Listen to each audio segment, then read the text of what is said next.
Sikit masalah teknikal kat situ. Ya, ni sihat tuan-tuan dan perempuan sihat ni? Sihat ada yang tak sihat? Ada yang tak sihat boleh balik kot. Ya. Tak sihat, ada yang tak sihat Okey, tak apa. Okey, jadi sebelum tu saya memperkenalkan diri saya dulu. Saya Muhammad Syafiq Effendi bin Muhammad Abdul Rahman. Okey, selaku tuan-tuan dan puan-puan punya tenaga pengajar untuk inilah. Okey. Jadi ini ada yang datang dari jauh tak? Seremban, Senawang, Beranang, Batanghali. Tak ada? Kelang. Kelang ada Kelang. 1, 2, 3, 4. Ceras. 1. Lagi? Lain mana? Ampang. Ampang. 1 je. Dah, okey. Jadi maknanya tuan-tuan dan puan-puan datang dari mana puan? Kajang.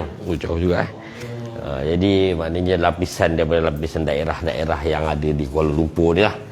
Jadi semua lengkap 2 dos Ada yang tak lengkap 2 dos? 3 surah. Abang ni seorang je 3 juga lagi 3. Ramai 3. Okey, jadi kelas ni adalah kelas orang dewasa, bersifat santai, dan saya bila saya mengajar sekiranya ada yang tidak faham, just maklum saja, angkat tangan dan cakap saja Okey, untuk tandas di belakang sana tuan-tuan boleh keluar terus ke tandas, untuk pergi ke tandas lah di belakang sana. Tapi jangan pula pergi tandas lama sangat. Keluar pergi tandas pukul 10, masuk tandas lagi pukul 3 keluar tandas. Saya tak tahu dia buat apa dekat tandas, pukul 3 pun dia keluar daripada tandas. Okey, kelas ni akan berlangsung 6 jam, bermula jam 10.50 dan akan berakhir 10, 11, 12 dan akan rehat 1 jam lah. Lepas rehat 1 jam, lepas tu baru kita akan ni. Okey, jadi tuan-tuan dan puan-puan kini berada dalam kursus asas profesional pemandu perkhidmatan awam, PKPA bagi industri teksi dan juga perkhidmatan e-hailing. Okey, lesen ni adalah lesen vocational, iaitu lesen perkhidmatan awam PSV, teksi dan juga e-hailing lah. Okey, lesen ni boleh guna pakai untuk teksi dan juga e-hailing. Okay, lesen ni dia hanya kepada 21 tahun ke atas saja. Ada yang bawah 21? Tak ada mana saya seorang saja lah bawah 19 kat sini. Yang lain-lain semua lebih 21, saya seorang je 19 kat sini. Jadi mana tuan-tuan dan puan-puan layaklah untuk menduduki kelas, kemudian ujian. Selepas ujian tuan-tuan akan diuji. Lepas akan diuji ni jadi barulah ada keputusan lulus dan gagal. Okay? Ujian sejam, belajarnya 6 jam. Okey. Tak bergerak pula dia. Apa hal ni? Okey, dia ada 3 je modul. Yang pertama, keusahawanan dan teknologi. Dalam modul pertama ni dia menerangkan berkenaan pelan kewangan, kepentingan teknologi dan industri teksi. Lepas tu kita akan berehat sebentar, kemudian memilih laluan yang terbaik. Okey, masa dia ada 30 minit dan juga 30 minit di sini. Dan dia ada modul yang kedua. Dia tak banyak modul pun. Dia ada 3 je modul. Modul yang kedua ialah khidmat pelanggan cemerlang. Khidmat pelanggan cemerlang ni yang pertama, apa itu khidmat pelanggan? Memenuhi kehendak penumpang. Prinsip SMS. Okey. SMS tu bukan SMS tuan-tuan balas mesej ngawek tu. Itu SMS juga. Ini SMS dia lain. SMS ni ada maksud, nanti tuan-tuan tengok dalam SMS tu. Kemudian yang ketiga, perkhidmatan cemerlang. Yang keempat, kita akan buat role play. Siapa nak jadi driver, siapa nak jadi pengguna kat situ. Siap-siap standby lah. Saya pilih je, tunjuk je. Abang baju batik confirm dah. Okey. Okey. Yang kedua, kemahiran komunikasi. 30 minit dalam kemahiran komunikasi ni kita akan belajar berkenaan dengan elemen dan juga prinsip komunikasi. Salam mesra, macam mana nak salam dengan orang. Okey, bukan bersalaman tapi ada maksudnya salam mesra itu. Dan panduan perbualan bersama penumpang. Panduan menangani penumpang suka, macam mana nak menangani ni penumpang-penumpang yang suka lah. Okey. Yang kelima, role play. Kita akan seorang jadi pelakon, seorang jadi director. Action. Okey. Kat situ. Yang ketiga, cara-cara memberikan perkhidmatan kepada penumpang OKU 15 minit lah. Yang pertama 1, 2, 3, 4, 5, 6. Lepas tu kita akan rehat makan tengah hari. Lepas makan tengah hari kita sambung balik. Modul yang ketiga, undang-undang dasar dan juga garis panduan. Jadi undang-undang dasar, garis panduan dan panduan selamat. Last sekali kita akan rehat lagi. Tapi rehat ni balik rumah terus lah. Okey. Rehat untuk persediaan sebelum ujian, mana tuan-tuan akan balik rumah dan bersedia untuk ujian. Okey, nota kita dah berikan pada tuan-tuan, nota sudah ada di tangan tuan-tuan, dan juga contoh set soalan, ataupun kalau kita macam kita nak ambil SPM ada soalan ramalan lah. Okey, itu adalah soalan ramalan. Soalan tu dia tak ada setepat soalan itu, tapi itulah soalan yang tuan-tuan akan jawab. Ramalan lah soalan ni, soalan ramalan. Soalan yang kita ramal, dia akan keluar. Jadi kalau training, kalau kita hari-hari training, tak ada isu pun. Okey.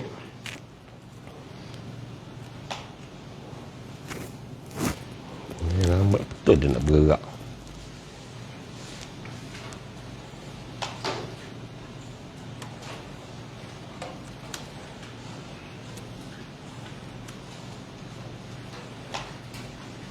Ni macam saya cakap tadi, ada 3 kandungan dia saja.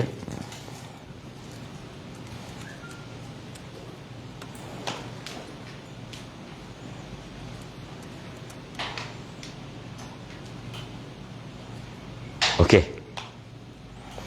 Okey, ini evolusi teksi. Teksi telah dikenalkan pada era tahun 60-an sehingga sekarang lah. Okey. Kalau saya rasa tuan-tuan yang hidup, ada tak hidup pada era 60-an? Zaman 60-an ada? Ada tak ada. Kalau tak ada, saya seorang lah yang ada kat satu ni. Okey. Jadi pada era 60-an ni, kalau kita tengok teksi pada era 60-an, teksi telah ada lah dekat kita punya semenanjung Malaysia dan juga Sabah Sarawak lah. Okey. Jadi di era 60-an ni teksi dah ada. Inilah teksi era 60-an. Saya rasa ada yang tak pernah tengok tak? Atau semua dah pernah tengok teksi ni? Okey. Kemudian pada tahun 1998, teksi yang berasaskan NGV juga telah diperkenalkan pada tahun tersebut. Jadi teksi yang diperkenalkan NGV ni tahun 1998, dan juga pada tahun 1998 ni teksi limo ataupun teksi lapangan terbang diperkenalkan pada tahun yang sama juga waktu tu.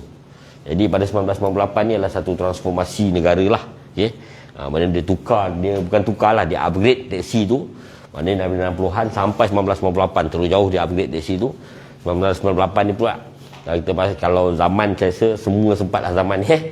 Zaman ni kita buat sukan Commonwealth. Jadi waktu tu negara-negara kita waktu tu tengah buat satu transformasi lah, kan? Jadi itulah transformasi yang terbaru. Lepas tu bermula pula pada tahun 2007 muncul lagi satu kelas teksi, iaitu dinamakan kelas teksi eksekutif.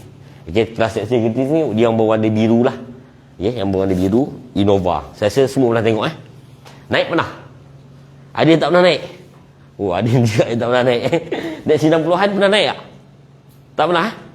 Pernah? Kita cari dekat Kelantan ke mana-mana luar bandar, dia masih ada lagi teksi-teksi yang macam ni. Jadi pada tahun 2014 muncul lagi satu lagi kelas teksi yang dinamakan Teksim ataupun Teksi Satu Malaysia. Okey, Teksi Satu Malaysia lah, Teksim lah, ataupun dia orang kenali sebagai Teksim pada 2014. Saya rasa semua pernah tengok teksi ni. Okey, pada tahun 2017 muncul lagi satu kelas, iaitu perkhidmatan e-hailing. Perkhidmatan e-hailing ni muncul pada tahun 2017. Dia muncul awal, tapi di tahun 2017 ni barulah didaftarkan. Inilah perkhidmatan yang paling terbaru antara teksi lah. Okey. Tapi nak kata semua teksi ni tak ada lagi, masih ada, masih wujud. Cuma inilah evolusi dia, mana pergerakan teksi tu. Okey, ini menaik taraf teksi lah. Dia telah naik taraf teksi daripada 2012 Mei. Dia buat tunai teksi rakyat Satu Malaysia. Pakej bantuan kewangan, dapat tayar, dapat insurans. Lepas tu pada September 2012 masuk kepada Mei lagi sistem 2 tier dekat airport. Lepas tu masuk pada Julai, dia ada satu teksi Satu Malaysia ditubuhkan. Masuk 2012, 2013, 14, 15. Okey. Ada dalam ni tak boleh membaca tak? Saya tak tanya, dia ada tak boleh membaca? Ada? Tak ada? Semua boleh membaca Okey, dalam bahasa Malaysia sebab ujian akan dijalankan dalam bahasa Malaysia. Kalau sekiranya tuan-tuan tak boleh membaca bahasa Malaysia, itu menjadi satu masalah untuk tuan-tuan untuk menjawab ujian saja. Sebab ada setempat saja yang menggunakan bahasa Inggeris, tapi keseluruhannya menggunakan bahasa Malaysia atau bahasa Melayu lah. Okey. Kalau saya laju, cakap laju sangat, nanti saya akan slow sikit. Okey.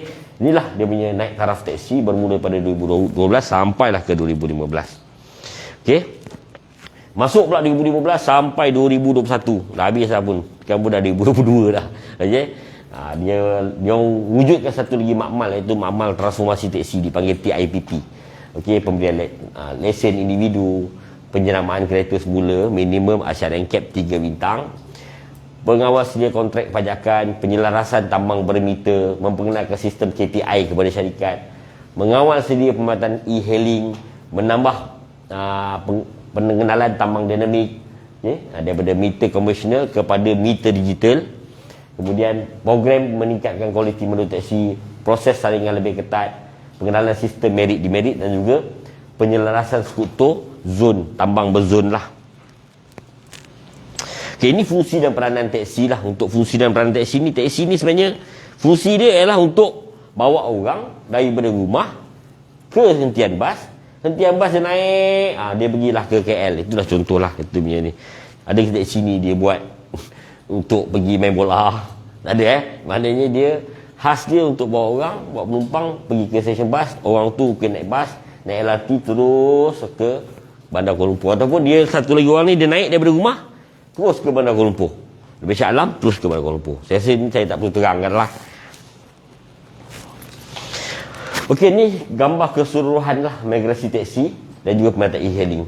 Pada tahun 2010 sampai 2017 ada 1, 2, 3, 4, 5, 6, 7. Ada 7 kelas taksi yang ada di sini di dalam Malaysia ni lah. Okay? Ada taksi premier, taksi bajet, eksekutif, taksi satu Malaysia, kereta sewa, taksi lapangan terbang dan juga taksi mewah ataupun limousine. Okay? Pada tahun 2010 sampai 2017. Bermasuknya pada 1 Oktober 2017 ni hanya 4 saja kelas taksi yang ada. Yang ada taksi, tetap taksi, kereta sewa, taksi mewah, e-hailing. Jadi taksi yang banyak-banyak ni kan, premier, bajet, eksekutif, satu Malaysia ni dia jadi satu kelas taksi je. Kereta sewa kekal dengan kereta sewa, taksi lapangan terbang pun jadi taksi juga. Taksi mewah tinggal taksi mewah, dan wujud satu lagi kelas iaitu kenderaan e-hailing. Jadi dah tak ada dah 7 ni. Nanti tuan-tuan kalau ada yang menyewa kereta, jangan cakap saya pakai kereta sewa. Okey, kereta sewa yang sewa dengan Acong, Ameng, Abu, Ahmad tu dia tak ada jambul Lorong Kuning. Kereta sewa ni kereta yang ada jambul dia warna kuning atas tu, itulah kereta sewa. Okey. Okey, ni definisi pemandu jenis keras, model operasi dan juga kawasan operasi. Yang pertama taksi dan kereta sewa. Okey, ni dua kelas. Ya, dia ni boleh tahan tepi jalan, boleh hentian, melalui telefon, radio, email dan sebagainya. Dan dia ni juga boleh bawa aplikasi e-hailing. Okay, dia boleh bawa aplikasi e-hailing untuk taksi ni. Okay, yang zon operasi dia pula untuk taksi ni, taksi bandaraya atau taksi ni, dia boleh bawa di Lembah Kelang dan juga Selangor, Johor Bahru dan juga Pulau Pinang. Okay, dan kereta sewa ni akan wujud selain daripada zon-zon taksi ni.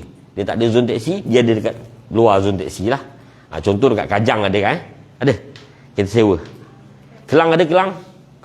Ada tak percaya, sebenarnya pergi Kelang Central. Tengok Kelang Central. Ada. Okey, dia ada hentian dia sendiri, dia ada pengkalan dia. Yang kedua adalah taksi mewah. Taksi mewah ni selalunya sewaan khas, kontrak antikan dan juga aplikasi e-hailing lah. Dia ada sewaan khas, hotel-hotel dan sebagainya atau pejabat-pejabat kerajaan. Dan dia juga boleh bawa e-hailing. Okey. Dan dia ni berpengkalan di hotel, pejabat operasi, dan dia ni boleh bergerak seluruh sebenarnya Malaysia.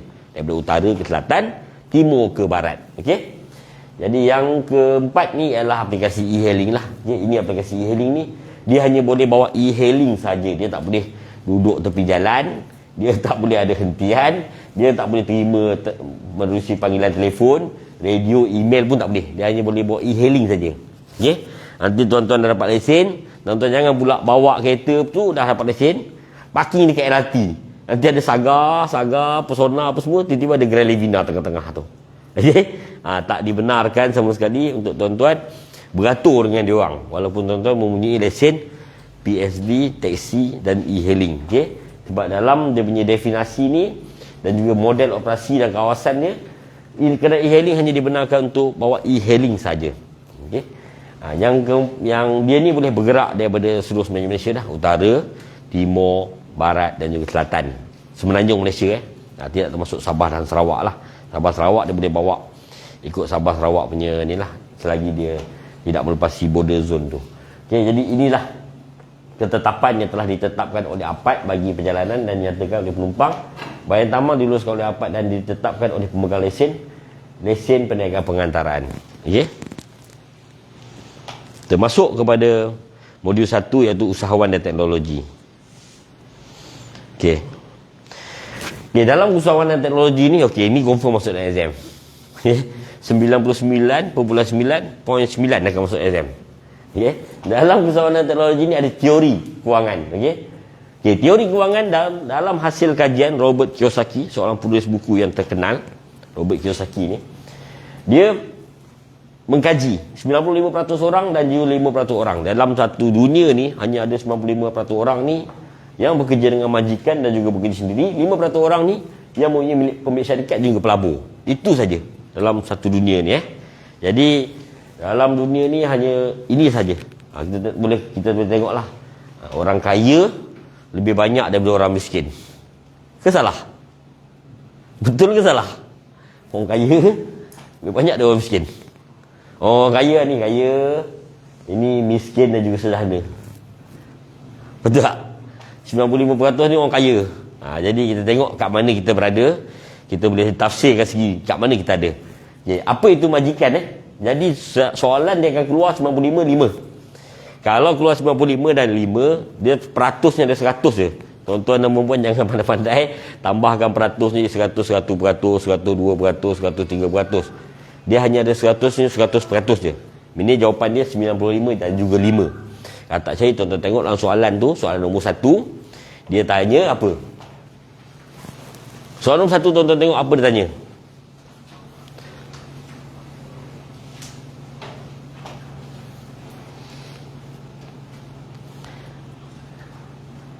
Ada tak? 95 dengan 5 ada? Okey, this saja 95 dan 5. Kemudian yang apa yang kerja dengan majikan? Majikan ni anda bekerja untuk majikan. Anda bekerja untuk majikan ni macam contohnya macam kerani, penyelia, CEO, CTO dan sebagainya. Dia bekerja dengan majikan. Okay. Yang kedua, bekerja sendiri. Anda bekerja untuk pekerjaan. Untuk bekerja dengan pekerjaan ni contohnya pemandu, artis, Makcik Limah jual goreng pisang, Pak Leman jual ABC dan sebagainya lah. Itu contoh-contohnya. Okey, habis pada 95% orang ni. Kemudian kita pergi kepada 5% lagi. 5% ni sikit je, tak banyak pun orang ni. Okey. Yang pertama, pemilik syarikat. Dia mempunyai perniagaan. Pemilik syarikat ni, perniagaan bekerja untuk anda. Anda buka satu syarikat, syarikat tu akan bekerja. Tak kisahlah apa jenis anda nak buat pun syarikat. Mesti syarikat tu syarikat Sdn Bhd lah, bawa nama syarikat. Okay? Tak boleh lah saya jual kerupuk leko, saya ada syarikat. Itu kerupuk leko tepi jalan, dia tak jadi syarikat lagi. Itu contohnya pemilik syarikat. Itu untuk pemilik syarikat lah. Yang ni paling nampak macam sikit, nampak macam banyak. Okay? Pelabur. Pelabur ni ataupun investor lah. Investor ni sekiranya orang tu ada duit, dia melabur. Dia melabur dalam bursa saham. Mana wang bekerja untuk anda. Anda melabur, lepas tu wang tu akan rotate.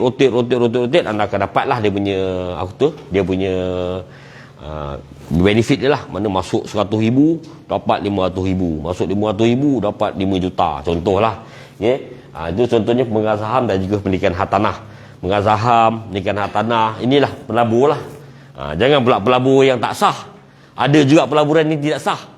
Jangan tuan-tuan menceburi pelaburan yang tidak sah, iaitu masuk 10 cuci 30. Okey, itu pun pelaburan juga. Okay? Jangan tuan-tuan menceburi itu. Nanti kan tiba-tiba tadi ada kat sini, tiba-tiba pindah sini pula. Pasal pindah sini, pelaburan.